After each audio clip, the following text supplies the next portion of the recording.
very much. We're live, Chair. Lovely, thank you very much indeed. Good evening, everybody, and thank you for your attendance this evening. We've got some real work that we've seen and the results of what the leaders of the various parties have done. So we're going to be picking that up as we go through the evening.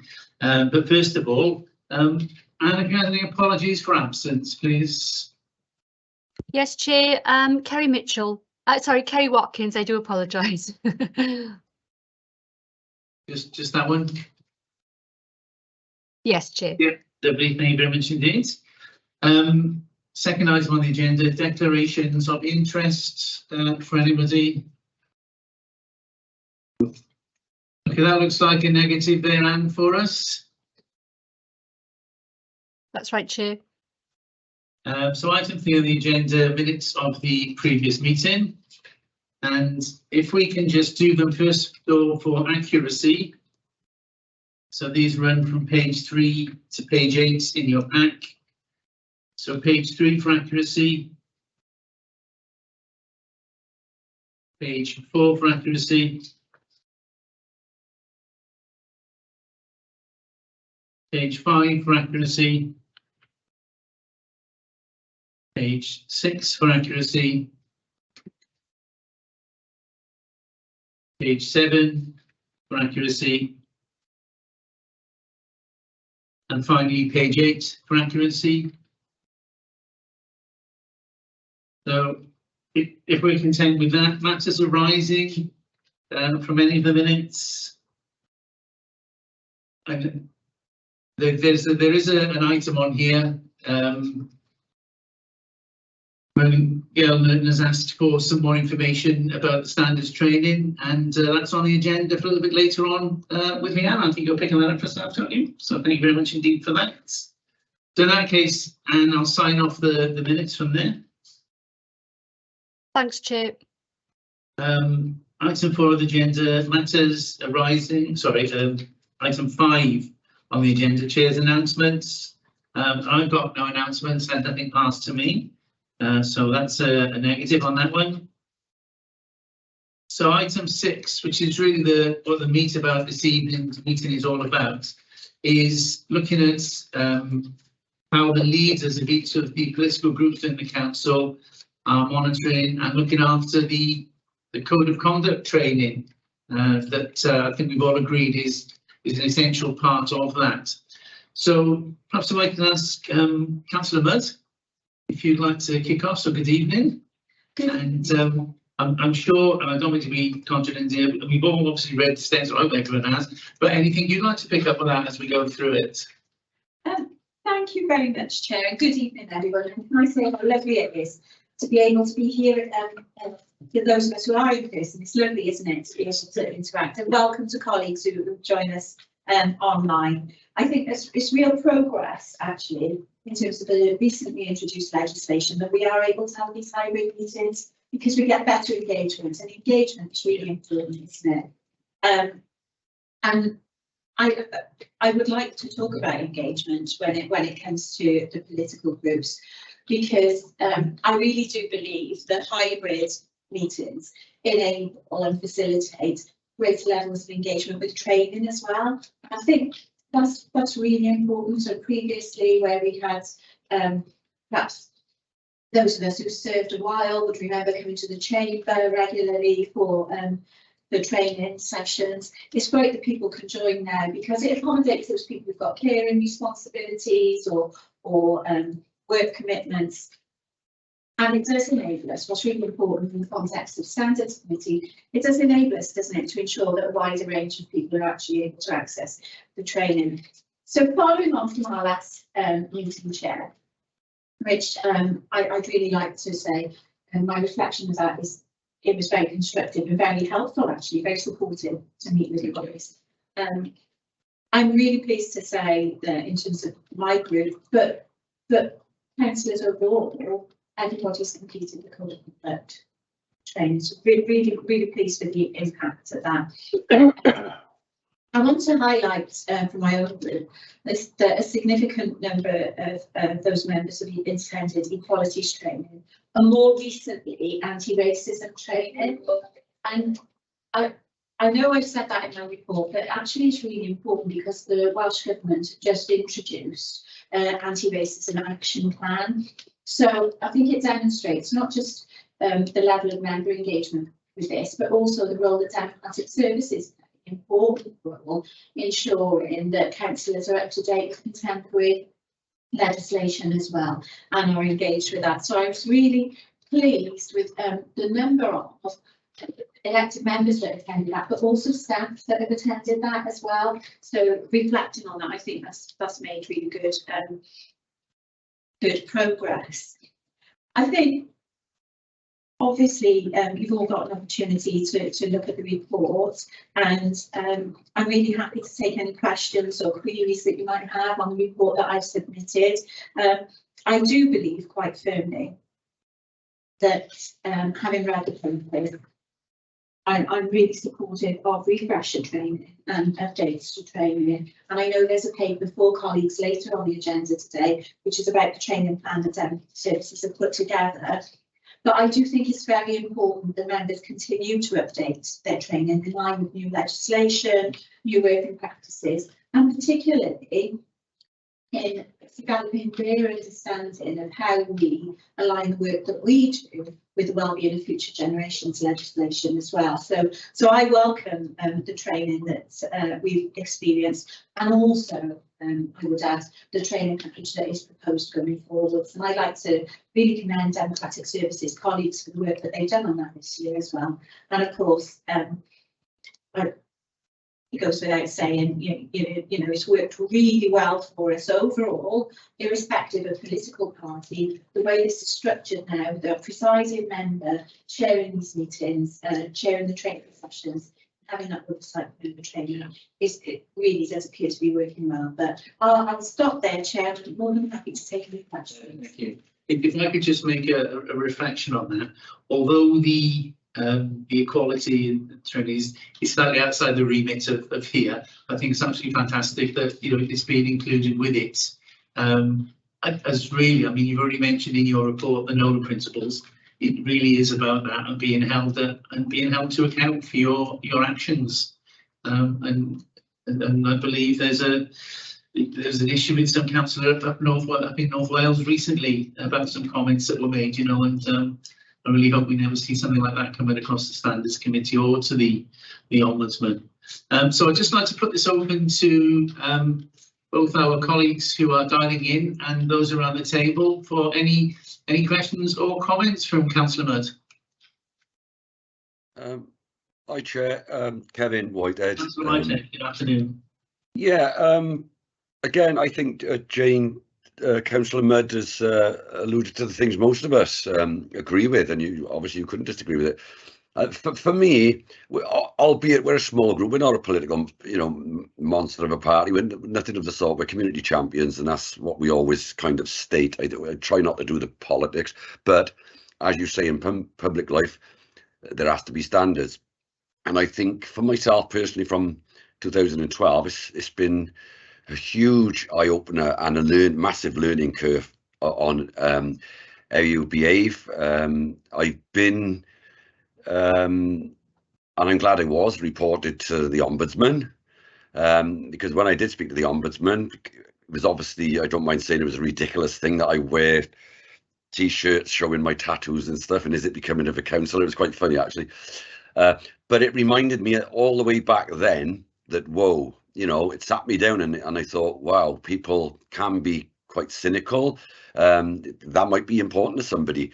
So it was a big lesson there for me on like, whoa, you have to really be responsible for everything you do. And with the advent, and I would say the explosion of social media, you've just alluded to some chap in North Wales.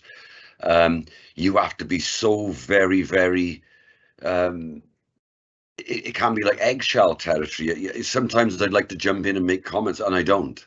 I mean, I might have a few years ago, but today no, everything that I do now, and I encourage my colleagues, everything you do and say, before you open that, the considered approach to everything. And if you're unsure, you say nothing. And what I like about Newport City Council is the Democratic Services Avenue. They're fabulous. Anne and the team, Neil, you know, anytime you can just email them for guidance. And this is what I encourage my colleagues to do. If you're unsure, if I can't source the answer, these lovely people will. So yeah, it's been a massive learning curve, and likewise for my colleagues. I'm also, like I say, there's ever-changing political, the spectrum changes all the time, society changes, there's massive conversations at the moment, and again, I just say, look, don't blindly comment on anything, just seek advice. We do have monthly meetings whereby I've got any issues that we iron them out.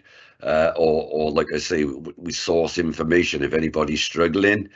We also do a mental health side of things, because this role can sometimes take its toll, especially when you're dealing with residents' personal issues.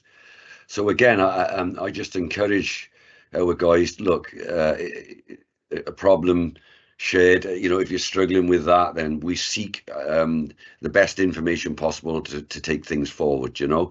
So it's still, every day is a learning day for us, and that's how it should be. And I do think, yes, there should be standards always. Luckily enough, like most of us, my mother was the great standard setter I ever knew in my life. So I was already furnished with how to act with due respect, diligence, and blah de blah.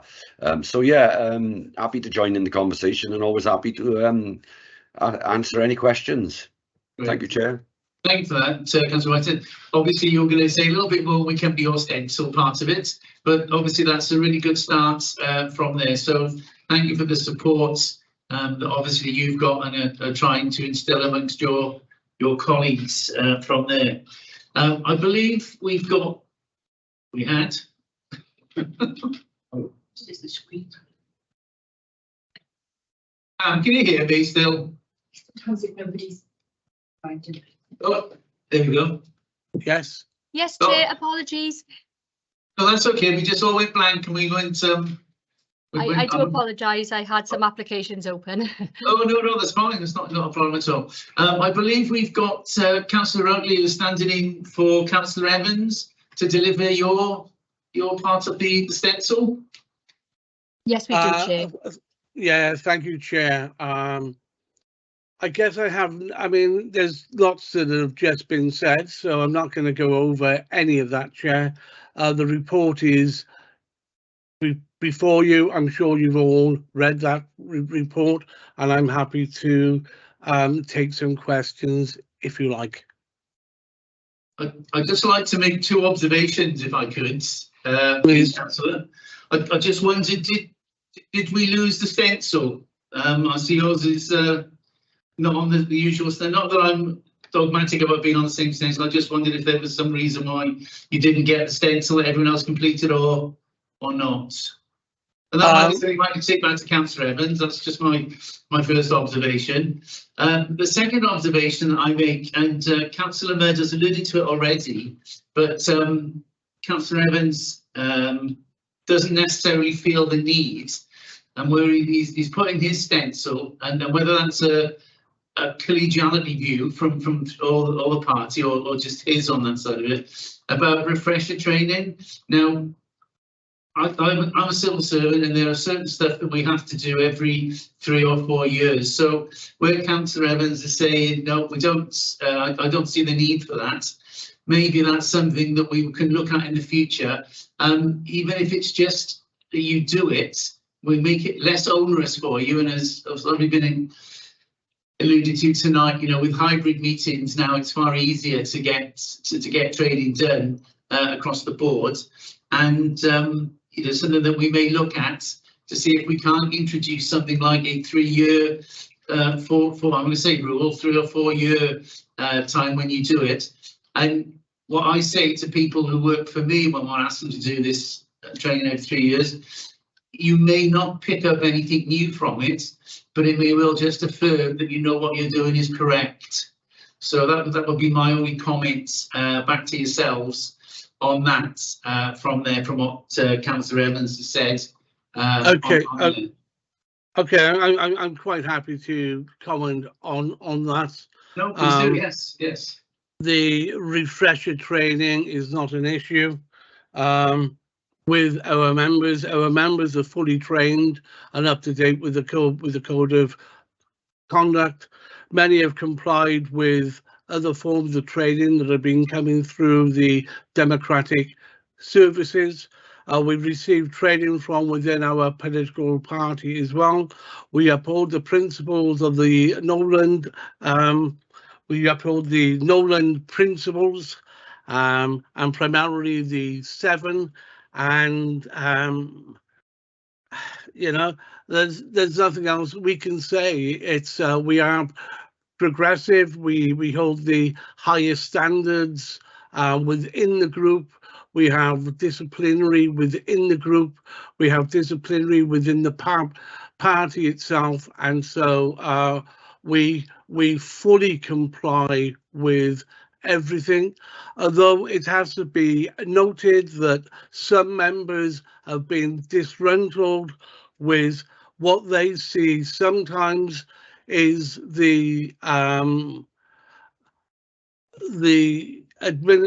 the administration, but the establishment, let me call it that, the establishment bringing them into disrepute, whereby officers, I guess, don't act as quickly as they should or as promptly as they should, and so therefore some feel that they are being brought into disrepute.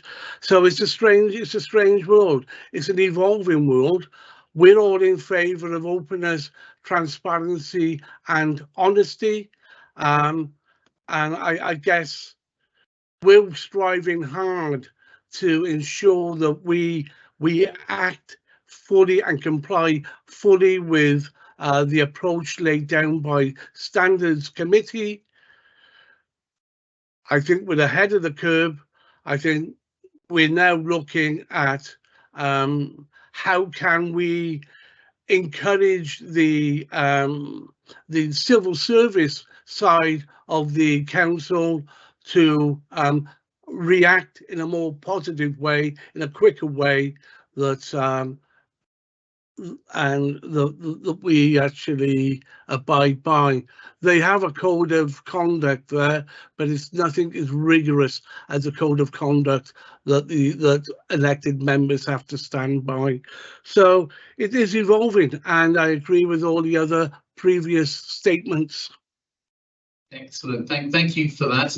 I will come back to yourself, Councillor Cochrane. Just a sort of one final bit of a comment from myself. You know, it's really good to see that things are evolving on that side of it. From my perspective, in sitting as the chair of this committee, and as we said before, people in public office not only need to be seen, but definitely are and should be whiter than white, and be held up to accountability and scrutiny. And obviously the officers and the employees of the council, the same thing, but obviously they don't necessarily come within the remit of this committee. But thank you for that and your comments. And before I just put this open to any other comments or any questions for yourself, perhaps you could take back to Councillor Evans both my wishes and I'm sure the best wishes of my colleagues on this committee for his speedy recovery. We will do, Chairman, and it is speedy, and he should be back soon. With the grace of God. Thank you. And I've got Councillor Cochrane here, so the floor is yours, Councillor Cochrane. Yeah, evening, Bill. There's 2 points. One you said about the evolving. Well, if it's evolving, that's why we need to be making sure that people are aware of these changes. It's not necessarily just accepting this evolving and you're going to be picking it up. The other point I'd like to make is that it says here in the comments that some also do courses like equalities and diversity as part of their day jobs. Well, that's nothing to do with the council, no? And how can we monitor that they've done those courses we're just assuming, because they've said they've done a diversity or equalities in work, that's not necessarily saying that it's part of what the council is expecting. So I just think that there's a view, in my opinion, in this, that you don't need to have further training. You've done enough and you're okay with it. Now, whether I'm picking that up wrong, but that's the impression I'm getting from this comment that Councillor Evans has said. I don't know. All mandatory training has been undertaken. Any other training that isn't mandatory has also been undertaken. And what that comment is stressing is quite simple, that our members receive training in-house, so training through the City Council, and also they receive further instruction and other training outside, and we're getting a more balanced training. If anything, I guess they are having a well-rounded approach here, whereby they're getting trained in their professional employment and trained in the professional undertakings within the City Council. So I think they've done extremely well. That's not what he's saying. He's saying, as part of their data, and I do not feel it necessary to duplicate this. Well, I can't say what he feels, because he's not here. My interpretations of what he said may slightly differ from yours, Paul. But I take your point. Training is a valuable source of keeping things real. Yeah, thank you for that, Councillor. Anyone else on the here? Any other colleagues who are dialing in? Any other comments or questions for Councillor Rodney? In that case, then, thank you very much indeed, Councillor Rodney, for that. So we're going to move on next to Councillor Morris, who is with us in the room here. Right. So good evening. And, you have my report in front of you. I do have your report in front of you. Yeah. Are we talking? The only thing, my only question was this: is the number of members 3, and you've put all mandatory training completed. That is a confirmation that the code of conduct is done, is it? Because it's not. It's actually missing off the. Oh, that's sorry. That's why I worded it out. Yeah, we have regular mass meetings of all 3 of us. As you can imagine, in the local phone box or whatever. Crowd control. Yeah, well, I've got 2 really keen new councillors who are very, very keen. They ring me every course. In fact, they do 5 more courses than I do, and they're not keen to learn. If we have a problem, we talk it amongst ourselves. We have regular meetings.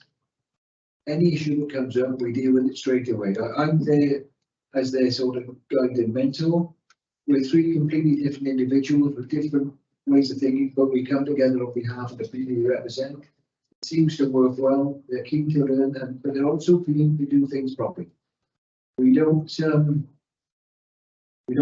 other people, and we don't take trolling. That won't happen. We're very, very well aware of the standards that are expected. And I did lay that down to them when I first met them. I managed to go a long time without getting my toe in hot water, and they seem keen to make sure they stay on the right side of that. Great, thank you very much indeed, Councillor Morris. Can I just make a comment? A couple of colleagues have raised about they feel their training in other areas negates them from having to do training in the council. I was a fire officer, and my life was complete training every day. We did different training, different levels of training. But we have to have said the only thing that can keep us out of trouble if we stray in trouble is to make sure that we tick the right box and stamp the right card that we've done the required training if they keep us out of litigation. And I couldn't agree with you more. Yeah, definitely on that one. Thank you, Councillor Morris. The floor is open for any questions or comments to Councillor Morris. Yeah, I guess thank you very much, Councillor Morris, for that one. Councillor Whitehead, I think we're just back with you now. Yes, Chair. So obviously we've we've had your stencil through, and all your 3 members have done the standards training. Anything else you want to add, or for me, Chair? Like and I'll always state this over the years: we're not political animals. We're not. We are, like I said, we're community champions, and often I'll reach out and I'm open to anything, and I have contacted governance over the years, that anything that anybody thinks is relevant to the role that we do, bring it to us, and we'll do the training. There's never not going to be an unwillingness to do any sort of training that will actually make us better at our roles, if that makes sense, and that would be sensible to do. So for me, I'm open to any sort of training. If anybody thinks I need direction and anything from within the council, that's fine. Always willing to listen to advice, because ultimately it will make us better representatives of the community, and that's what it's all about. I mean, at the end of the day, it's not as if we're in the flesh years of our youth. I'm 60 years of age, and I've got to this age with a lot of life experiences.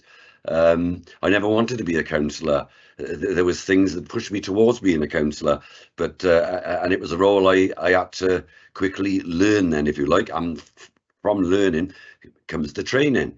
So yeah, I'm watching, and I know she sat there, our leader. I think she's done fantastic in such a space of time, and I wouldn't swap with Jane Mudd tomorrow. It'll always be a poison chalice, because you'll always be a target, and I'm mindful of that. And that's why people say, in 2017 we had ambition, but sometimes it is all about the 2-party races, and it always will be. So sometimes we have to settle for being the champions of where we live, raising the issues, and them issues it's a multitude. It's not just your bog standard, the recycling hasn't been picked up. There are very personal things, and this brings me back to the GDPR and things like that. And this is what I constantly hammer on, that we have to be the kings of discretion in everything we do. Even in my own house, I don't talk about the personal things that we deal with on a day-to-day basis. So I like to think that, like, in 11 years, wow, I have learned a lot, but we never stop learning. Tomorrow we'll learn another little lesson somewhere. I know we will. But for me, it's also about encouraging others. That I'd like people to say, look, my mother used to say, put up or shut up. Councillor Morris knows my mother very well. And that was the type of attitude I grew up with. There's no good shouting in the background or having meetings and then going outside and having a discussion. You had a chance to say it within the meeting, so put up or shut up. So I'm kind of a bit of old school like that, but I'm also highly respectful of people that'll put their head above the parapet. Any boxer that gets in the ring, whether he's rubbish or not, he's got through the ropes of that ring and he deserves his due respect.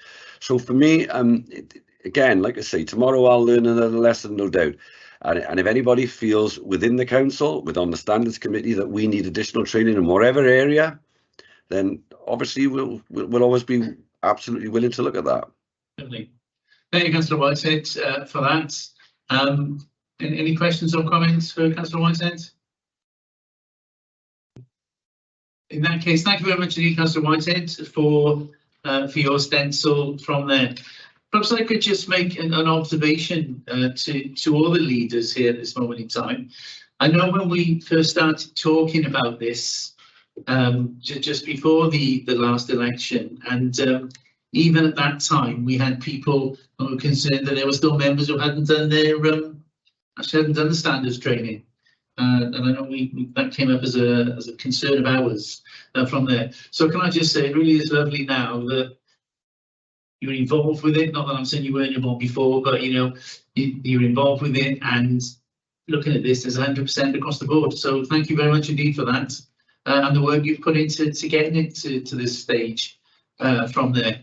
I just want to pick up again on something that a number of councillors have alluded to, and we did have some discussion about having perhaps a mid-year invite for yourselves again, just so that we can update you. You can update us on anything. So that's starting to happen if you're content with that. Yeah. Is that all right with you, Councillor White? Anything else from Rowling? Yeah, I'm happy with that. Yeah.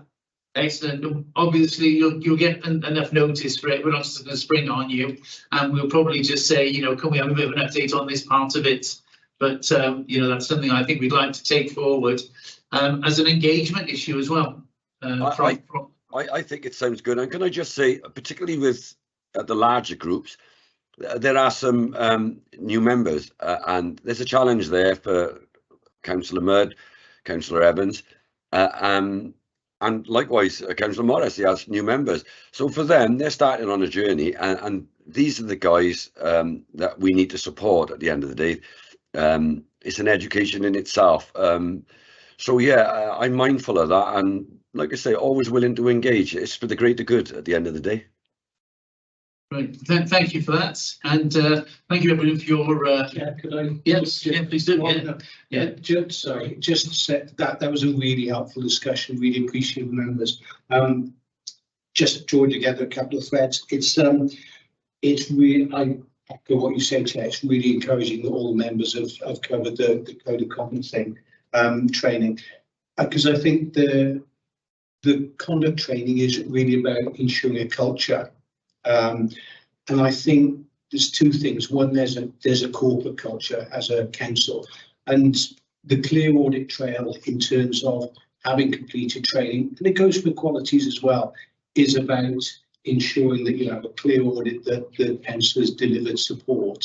And I think that's incredibly important. It's also a process for us of checking that the training is working. But there's also a personal culture as well.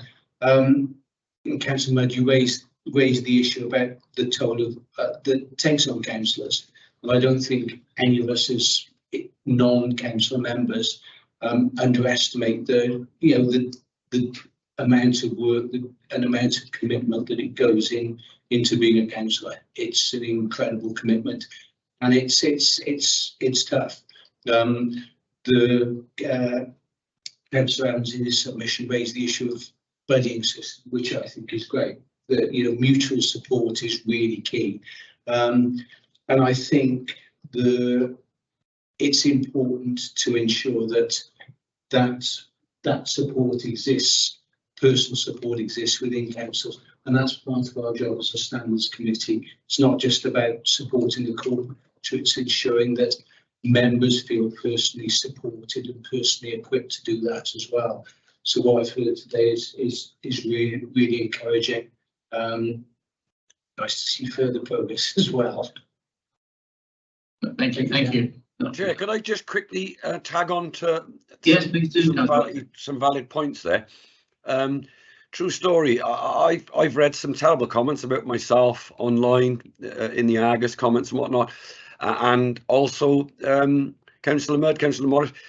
He's right there to say that we do see these things. We're muted in replying to that. I mean, I remember Councillor Wilcox said back in the day, fake book and things like that, and she wasn't wrong really, because you'd have to bite. The times I've had to bite my lip, the things and I thought, you are so wrong, and yet I'm not going to respond, even though I'm fuming where some personal things have been said which were totally and utterly wrong.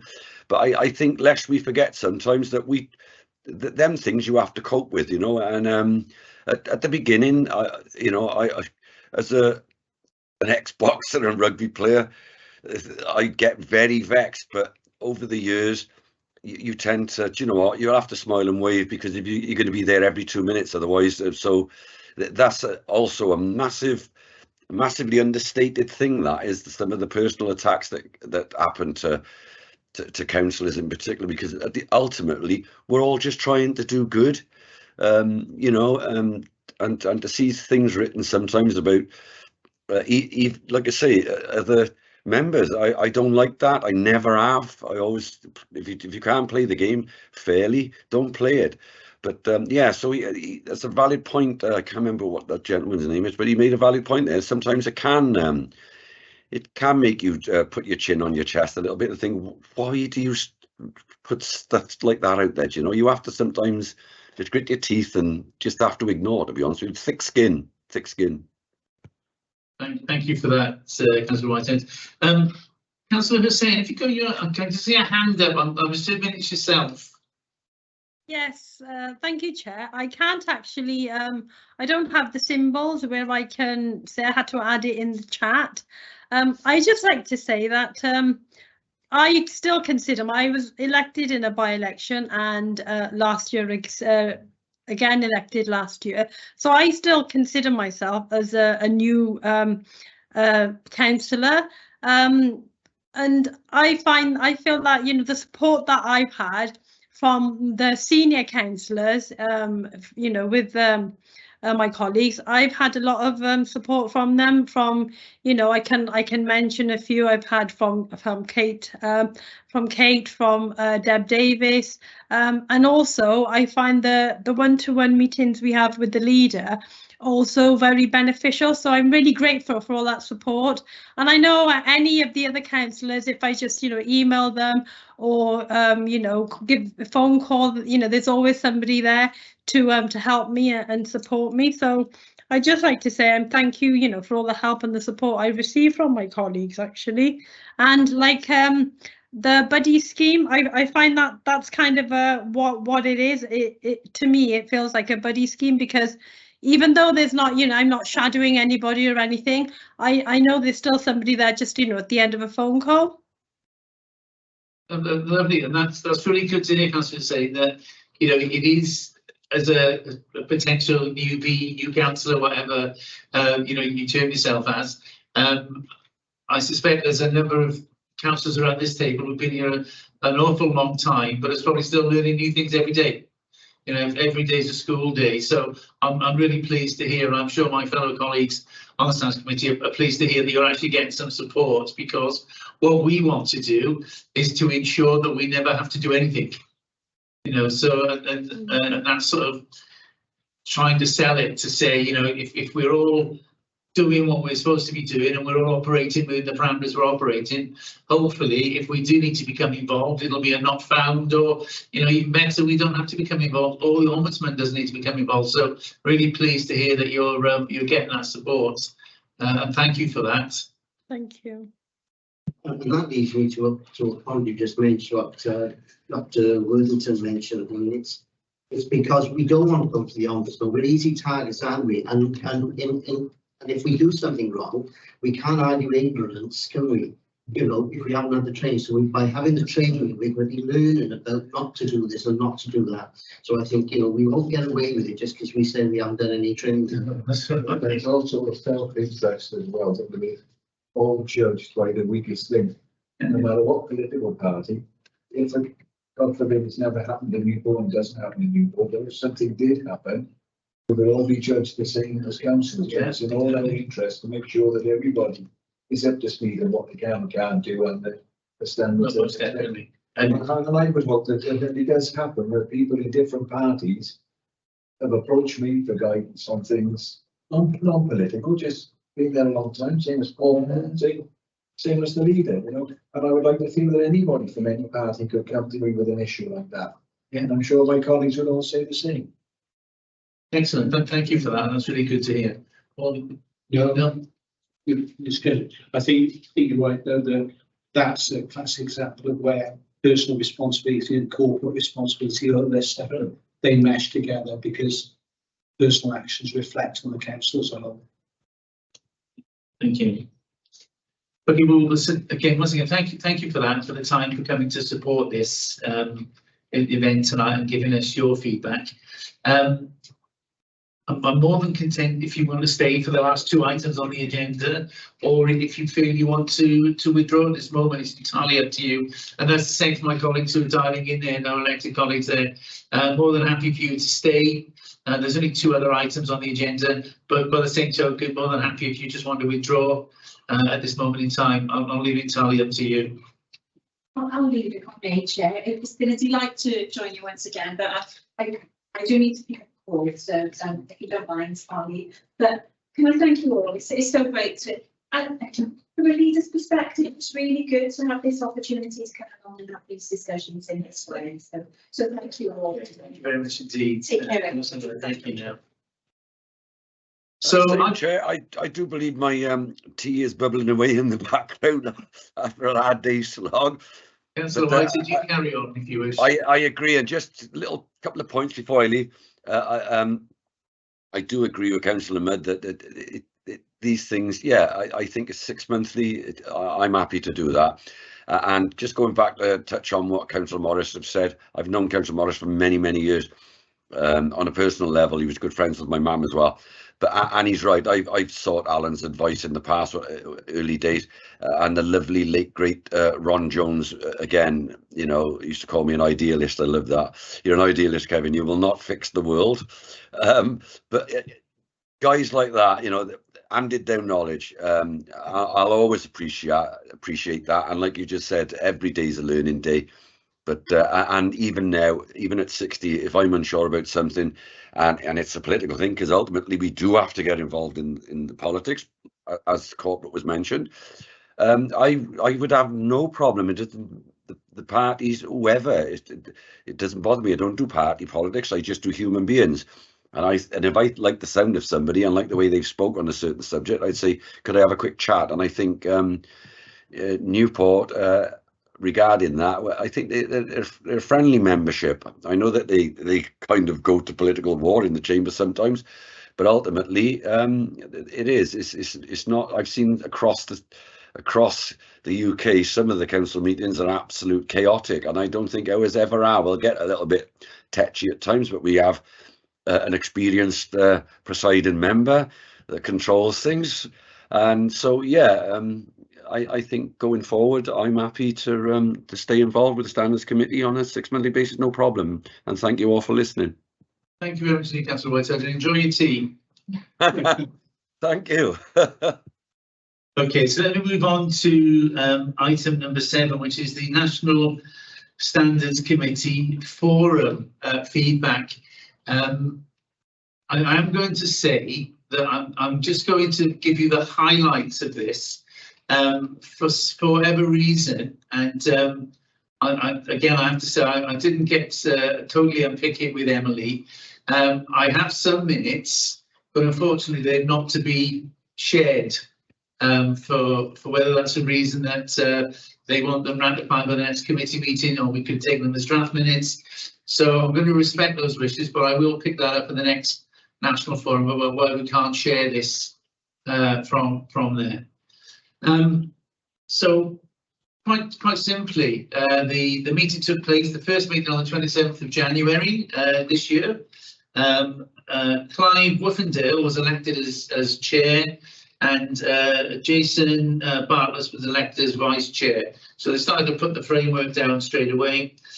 Roles in terms of reference, so the forum to consist of all local government organisation in Wales. There will be 4 monitoring officers attending one meeting from principal councils, 1 monitoring office from the fire service, and 1 from NPAs. I think what NPAs. Oh, there we go. National Parks Authorities from there. So that's how the committee is going to be, or the forum is going to be made up. The secretary is going to be provided by the WLGA for us.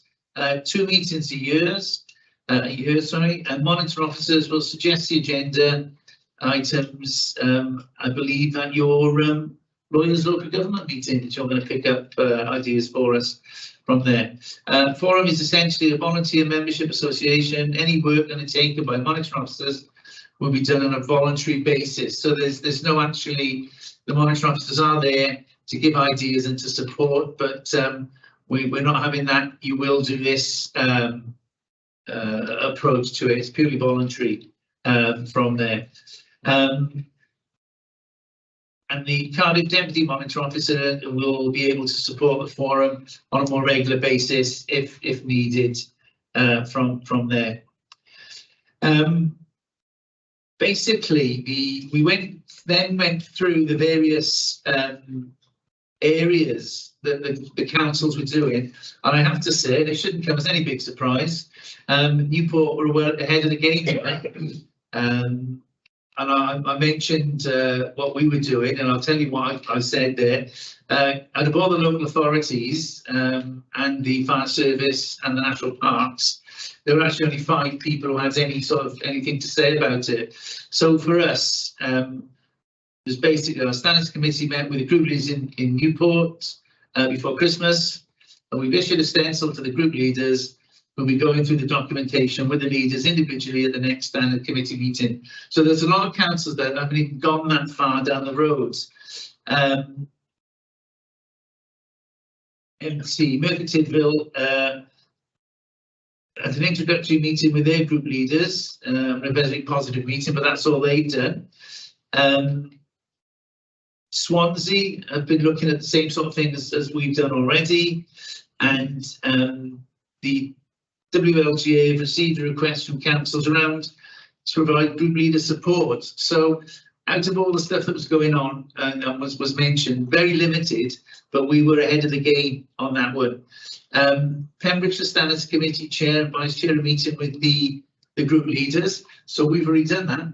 So we're well ahead on that one.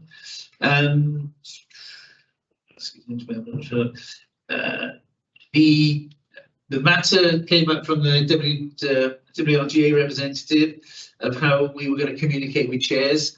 I did find it rather strange that on a meeting that we had, that we were using Zoom, which caused Emily and I some problems to try and get the log into it to try and actually see the recording. So I will take that back, and maybe, as much as I like and I dislike Teams, I think it was far easier to do it on Teams in future.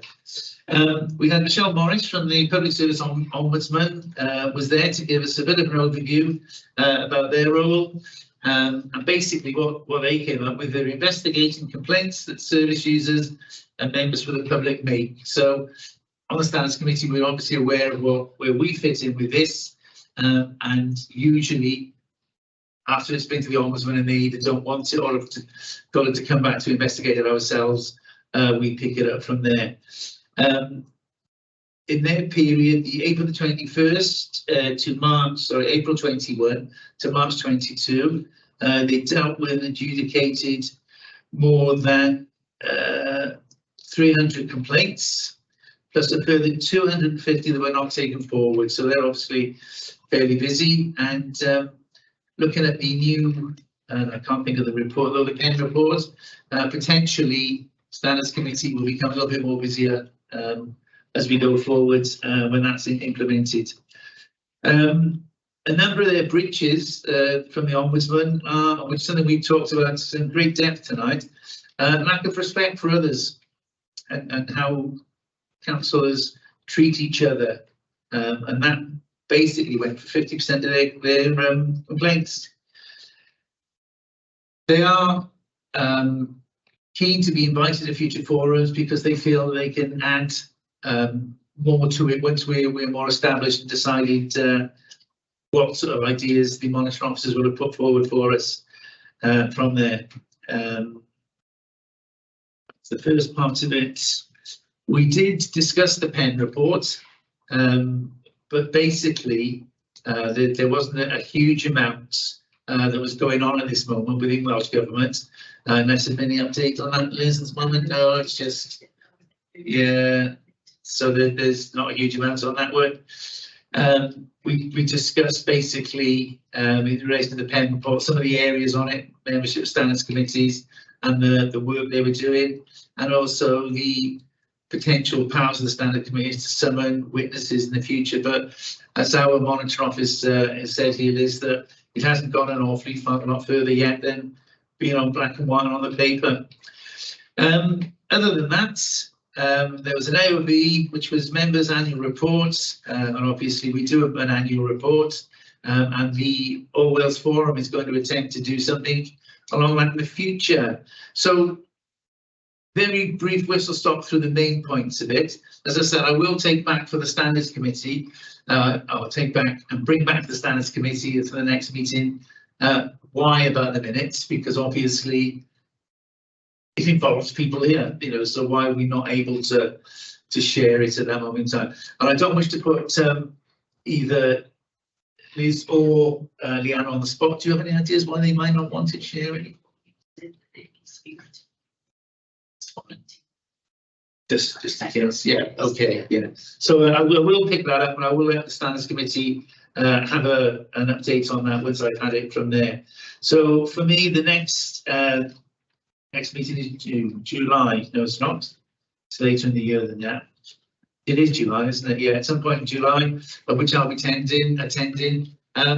Members of the standards committee here can attend. We don't just have to be one person. There can be a deputy as well. So if anyone has got an interest and would like to do it, then, you know, please let me know. And I'm assuming by then Leanne will be back, but if not, and on yourself can pick it up, and you for an invite with the secretary of the group from there. So I'm sorry it's not a lot more comprehensive, but that's probably about the whistle-stop tour of it. It wasn't a huge meeting from there.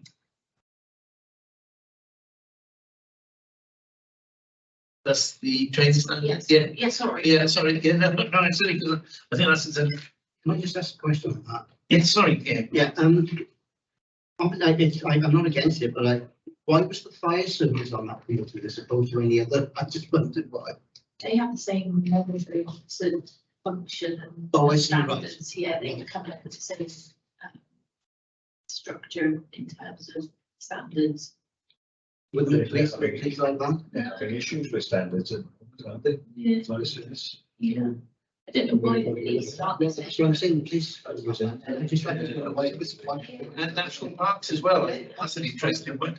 I just wondered why, that's all. Against it. Well, it's that authority structure is. Okay, thank you very much. It seems rather strange that they obviously the standards committee, yes. It's something that's similar to with the police or something like that. Okay, so thank you for that. I realised that, and I will make sure that when I get the meeting in a minute and able to circulate them, they will be circulated through Emily or whoever's looking after us at the time going forward. So item 8 on the agenda, code of conduct, training and general member training update. Now I know some of the standards committee asked for this last time, so I'd just like to hand over to Leanne, and the floor is yours. Yes. Before I start, Chair, I'd just like to point out that Jill and Richard have joined the meeting. Oh, excellent. Just for some technical issues, they're not able to switch the camera on. Oh, great. Good job. We'll make sure that that's investigated and if we've got some questions. Okay. Of this. Jill, yeah. I'm really glad that Jill could join us, because I know that Jill wanted to get information about Safonau. So this standards committee does have responsibility for promoting and maintaining high standards of conduct by our councillors, and that does include making sure that our members have access to code of conduct training. I won't go back over the update on our group leaders earlier, just to confirm that we are at 100% attendance on that. The wider responsibility for making sure that members have access to training and development falls under the remit of the Cabinet Member for Education and Early Years and the Democratic Services Committee. So report based on training that's been provided over the last year has been provided for those, and this is a version of that as an information only update to the committee today. So the draft induction curriculum was set by the WLGA to support members following the local elections in May last year. And that was considered by the Democratic Services Committee as a draft with some amendments to suit Newport's requirements further. And then the final draft was looked at by the committee then in February 2022. What would have made those amendments? The amendments were added into the draft version, considered by the Democratic Services Committee, and then It came by the Democratic Services Committee. yeah, it comes into the terms of reference between our members. So the legislative background, you know, without going into it too much, is around the Local Government Wales Measure 2011, and much more recently the Local Government and Elections Wales Act 2021. So that curriculum that was put together made sure to tick all those boxes, cover off the legislative requirements, but make sure that we are going over and above that. Well, you mentioned the equalities training earlier, just making sure that we're trying to provide our members with the tools they need to be able to do, what are quite challenging jobs, requiring a number of different hats and situations. So there were a few key principles we tried to focus on. Less is more. We did have quite a lot of new members elected last year. There's a huge amount of information that they were required to take on in a short period of time. Trying not to overload people and give that information piecemeal as they needed it. Key. Trying to make sure that those training opportunities were centred around the members. So again, thinking about their roles, different activities they'd be required to do, and fitting in with that as much as we could. Trying to make it engaging and interactive, so trying to avoid that deck PowerPoint, give opportunity to ask questions, have discussions. There's opportunity for peer-to-peer learning in those sessions as well, from members with experience. And again, as and when, so providing those learning opportunities at convenience, time when it's needed, and making sure that it was appropriate for their activities. Expertise is really important as well. So often that is our officers, with their experience, qualifications, and their knowledge to be shared at those sessions. But sometimes it is appropriate for us to look for other facilitators. So we're required, we have drafted in external provision for that training and support to make sure we're providing the best quality development for members too. The agreed framework was also designed to be a little bit flexible, as you can plan out for a year, but sometimes things crop up during that time and you do need to make those amendments ad hoc as they come up. So I think key to note was there was a really tight turnaround last year. I think we had the camp day and about 8 working days until our first AGM.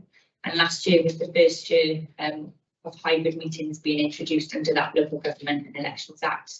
So the leader mentioned that earlier, making sure that we give our members access to minimum participating meetings, but also have that same equal opportunity to dial in and ask where needed. So that was a big change, making sure that all of those members being welcome back, the brand new members have the kit, the accessibility, and we're able to be confident in joining that meeting before the first AGM. So following that, the training really looked at the most important legislative requirements that they needed to undertake, particularly the Code of Conduct that was first on the list. Then moving forward into perhaps more support for relevant committees and roles, the quasi-judicial committees like planning and licensing, and that was covered then in the first quarter.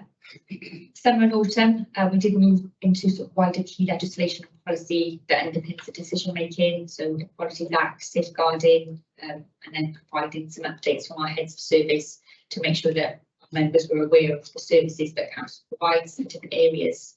There's a lot to get your head around really and understand.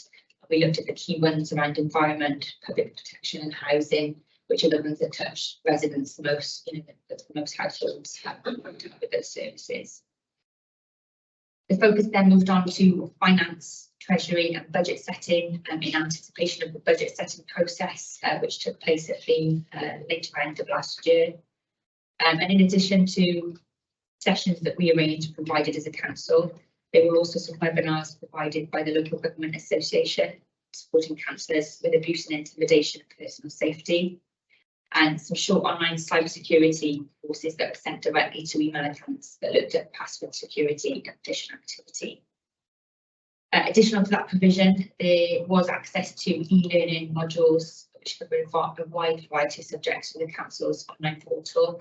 Those are self-directed and accessible at any time that councillors choose to take them up. So there's a bit of a table there, just an update on how that training panned out quarter on quarter. And we also have a chart there which contains the take-up of the training. As you can see, the Code of Conduct was 100%, and then varied attendee rates on some of the others. where possible, the sessions were recorded, slides and the film of that session was uploaded then, so that members could access those where they weren't able to attend in person. We did have a mixture of face-to-face workshops, online provision, and then a hybrid as a mixture of the two. I think it would be fair to say that we do get the best attendance when we're offering Teams training. So online it's easier to just put down whatever you're doing in dialogue for that hour, couple of hours. So that seems to work best. We do have some training that's already happened. So this report really looks at the end of December last year. We've already had some further training to follow up on the initial annual curriculum, which we've had in up to this date, and some are already in the diary.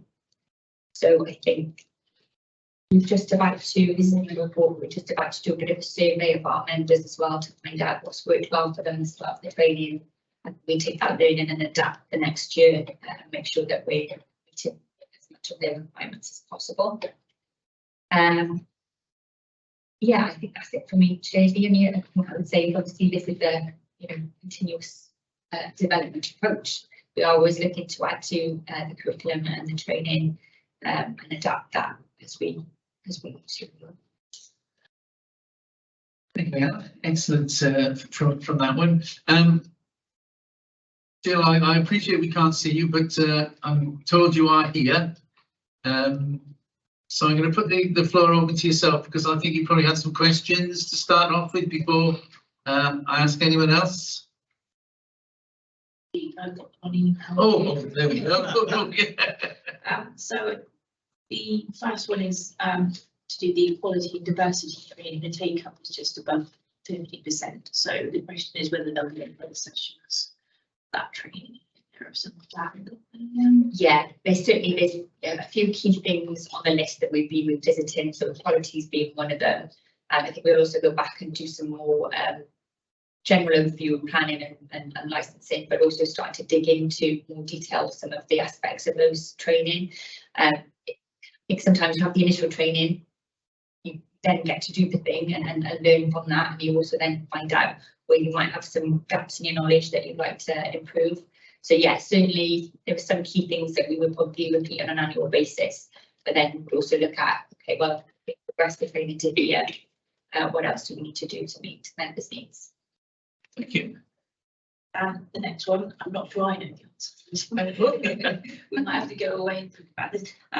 So it's noted that the member training records of attendance are uploaded to the members' central personal development record. If that's the case, can they be published on the member profiles? Good question. Yeah, is that something Deb serves? Yeah, I don't even know historically why. Yeah, I know there's been some interesting discussions with our regional groups recently about pressures on council around budgets in general, which is a common theme, and how that is being managed in terms of the member support. So yeah, there's some interesting stuff that came up out of that, and we can certainly go back to it and find out what everybody else is doing. Yeah, that'd be great. Thank you both. Yeah, great job. Thank you. Okay, and this is a question Leanne and I have been discussing to do with the quasi judicial committees and licensing and planning. So licensing committee take up is 54%, 72% for the planning phase. So this is mandatory training. Technically, members shouldn't be sitting on those committees without that training. So we have gone through and checked the numbers. So they're actually quite small numbers. Planning was 3 members, only one of whom's, no, 2 of whom are new members. So that's an issue. Obviously, more experienced members would have done that training previously. So we can make that. I didn't do that training, did I? Yeah, I was chairman of that committee for 20 years. So that's what I didn't do the training. I don't think did I do the training? Sure I did. I thought you had, yeah. I did I? Yes. Moses was a boy then. So I was chair of that committee for 20 years. So for licensing, The others are very experienced members of the plan and the licensing committee, so we're going to chase up those specific, particularly new members, and make sure training is delivered for them. Yeah. As soon as possible. Yeah. I think it's something that's going to definitely be moved forward quickly. Sure. Yeah, I think it's sort of right off the whole meeting didn't really about partly being about that directive and there's often any opportunities and making sure that members have access to that. Yeah, and again, maybe that's something we can pick up next time we have the leaders. Yeah. With us. Yeah, because it was pleasing to note that obviously the conduct training was 100%. When I look at some of the safeguarding, I'm quite disappointed, to be perfectly honest, because that's safeguarding is really something that, you know, we're talking about 50% safeguarding. You know, that's. But I think sometimes we have to be a little bit careful that we don't spread our wings too much in relation to what we're looking at. But I think a number of these things you can tentatively link in with standards, you know, and that side as well. So yeah, you are, you know, some. But some are more important than others. And I think it's such a big thing today. And I just think I'm disappointed that just over half. If there's 25% is coming as safeguarding training, and I just think. So I think we need to look at that really. Could I ask, you done the course 20 years ago, things like that, is obviously amendments, you know, safeguarding 20 years ago, is that over those years, regarding planning, licensing and all the, you know, the laws change and how do you go about those amendments over to the people concerned with it, a letter sent, which, you know, is that they sign for or things like that. I know we, when I was in the industry, you know, like safety documents, and every now and again something will change, and we put another page in it, and you sign to say you received that. So how do you go about making sure that people receive the benefit? I think for this type of, you know, sort of like bigger legislation largely, aren't we? So I think for those things, some of it is a year-on-year refresher, just to keep it fresh in everybody's minds. Other things, if there was a big change, you know, pending, then it would be a specific seminar and training on that. And what I've been doing with the record keeping is just making sure that the date that members attended the training is recorded as part of that development record, so that at any point in time we can go back and look and see, okay, well, if somebody hasn't had it for 2 years, 3 years, perhaps we would give them a nudge then and actively encourage them to take part in the next available course. Each of those committees, the licensing and planning, always have a legal advisor for each committee, and there is a planning protocol document. It was a planning committee which is updated. Yeah, I just think it's important that got some record saying you be told this. Yeah. This change. And actually, planning is one of the things that hasn't actually changed.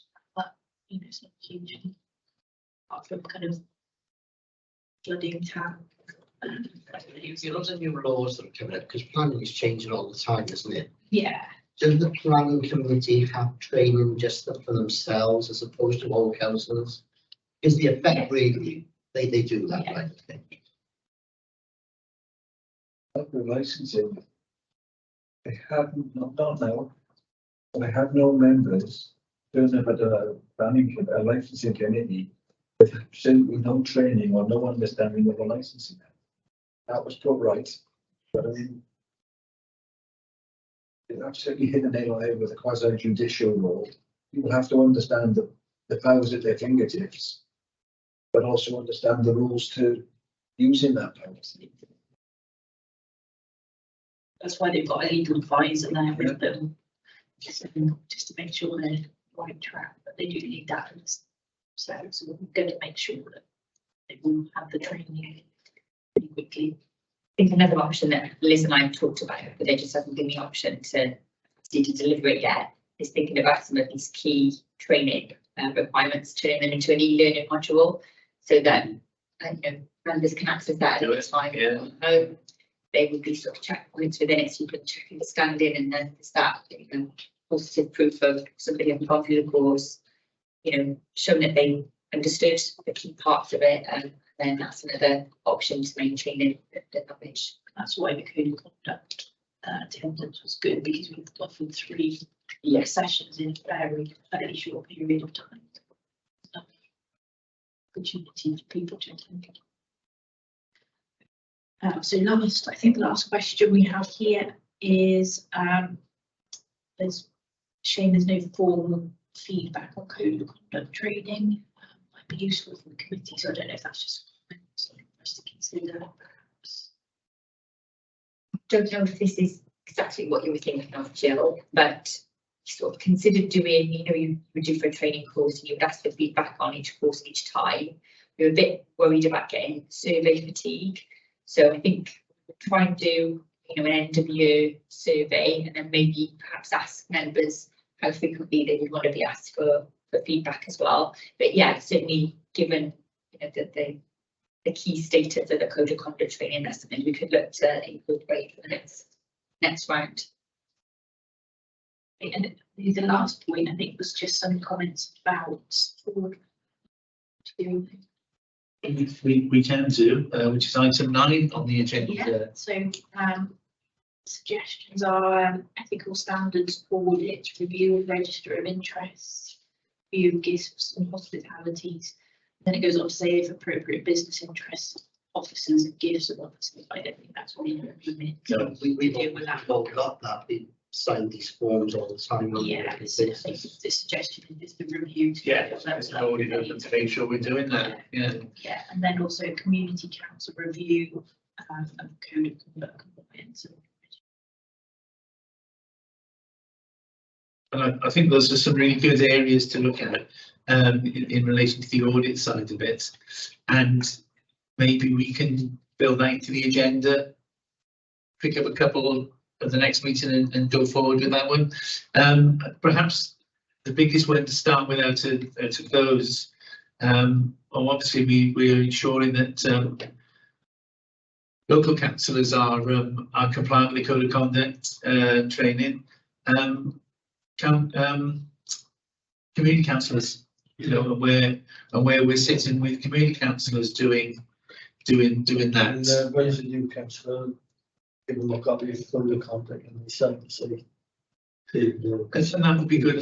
Yeah, maybe that's something that we can pick up as some sort of a stencil or something that will go up to the chairs of community councils, the same as local councils have had, and it potentially won't be that invite to come and speak about it, but at least we might be able to put a bit of braces there to ensure that, you know, that we're looking at those as well.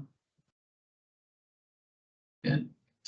So if we can put that one on the next agenda for a start off plan, and then I suspect rather than trying to make it an onerous task, use the same stencil that's relevant to what the local councils want. No problem, Chair. Thank you. Can I make a suggestion? Yeah, and please don't shoot me for this, but obviously we're talking about a lot of members having training. I'm just wondering whether it might be useful if standards committee sat in on a scrutiny committee to see how it all operates. Definitely. You know, pick one, maybe the democratic one. I don't know, but I'm just saying, you know, with the one teams or whatever it is, it'd be interesting to see how the members and officers are linking up with scrutinising the working of the council. And perhaps that's something that we can get back to the chairs of the scrutiny committees and ask for an invite. Yeah, we've got a meeting with the scrutiny chairs coming up. Yeah. And then if they intend to invite us, I'm sure some of my colleagues and myself will be more than willing to attend. Yeah, definitely. Yeah. Thank you for that. If I can leave that with either yourself or see anyone's name up there. We could Anne as the minute taker for today. Yeah, can I just you can make a few small comments? Yeah, I mean, can I just say, really helpful, really nice, and getting helpful questions from Jill as well. just to say, I mean, the summary of sort of principles underpinning training, I think, is really sensible, entirely appropriate. You know, it's a fairly bewildering way of training, so making it manageable and accessible, I think, absolutely key with it. And the summary of attendance and uptake was incredibly useful. You know, I could range far and wide on it, but I won't in this kid meeting. But the point about the uptake of equality and diversity is incredibly important, because I think that's the one that links most directly to standards and code of conduct. And the point you raised earlier, Councillor Quicklem, about being able to identify the content and quality of training that has been undertaken, you know, within council, not just we need to be able to accredit and identify what training has been done. So that's an interesting one to keep our eye on. Thank you, Paul. Okay, any so yeah, thank you for that, Leanne. Remiss of me not to mention that at the time. Thank you for that, Paul. As Paul said, really some good background information there for us. Anyone else on the floor for anything for Leanne on reports? Okay, thank you very much. So moving on to item 10, complaints. I'm really pleased to say that Liz mentioned to me before we started that there are no complaints to report to us on this occasion. So that's an excellent one from there. I don't know whether you've got the diary, Pam, or whether you've got it, Leanne, for the next meeting date. It's probably in my phone, but I've turned it off at the moment. I didn't get interrupted, but 13th of July, Chair. Lovely job. Thank you very much indeed.